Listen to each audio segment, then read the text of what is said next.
Okay, since the 8th anniversary of the Splatoon series is in 2 weeks, I have decided to make a concept of what a Splatoon prequel would look like. And no, this is not the special event I had a plan for. The 28th. And a quick disclaimer, some of the characters I use will be from the Splatoon series, and I make no claim to own any of these characters. Also, the names I give to the characters I created will have placeholder names. In one final disclaimer, this will contain spoilers for all 3 Splatoon games, including the Octo expansion. I suggest you play the games before you watch this. To be completely honest, they're not really all of new main weapons, but every weapon from Splatoon 1 is here, and 3 new weapons classes.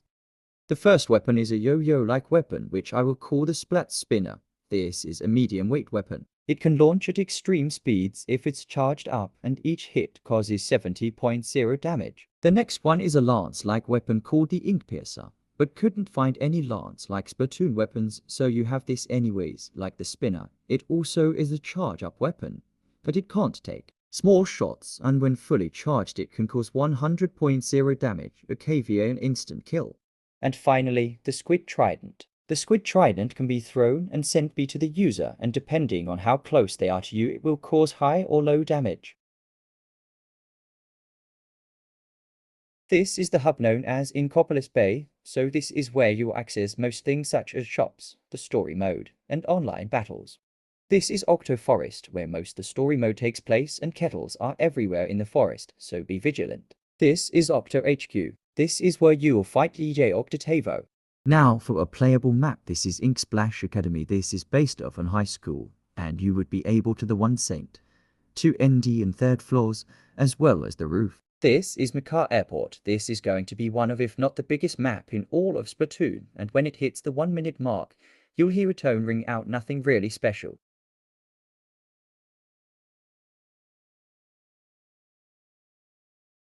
The first new mode I would want to see is a mode called a Rocket, and I couldn't find any footage of Rocket, because probably took all of them down. Put it shortly, it's kind of a combination between Rainmaker and Tower Control, where you have to use a rocket-like figure to make it move forward.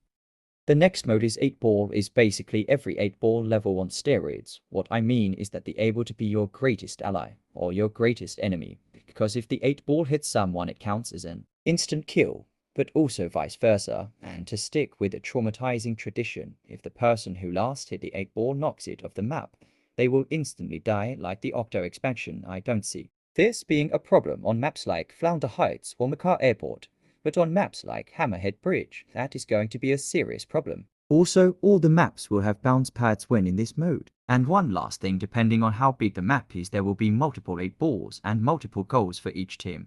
The final mode I have in mind is Squid Game, and I don't mean the show. This is how it would work. Each team's job would be to defend their base. If a team's fully painted by the other team will win, but that's not the only way you can win. You can also brutally slaughter the other team. It's pretty straightforward, and this can be done on every map without how many modifications.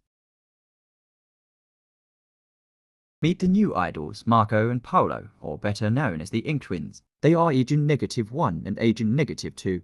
For abilities, they're nothing new, but every single ability from every single game is here. Finally, a Splatfest idea I have is, who is your character, Mario, Link, or Sonic?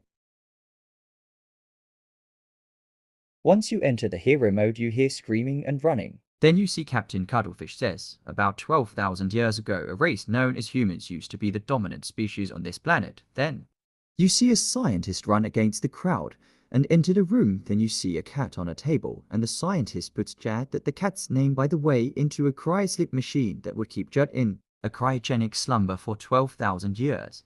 Then he puts Jad in the machine with tears in the scientist's eyes.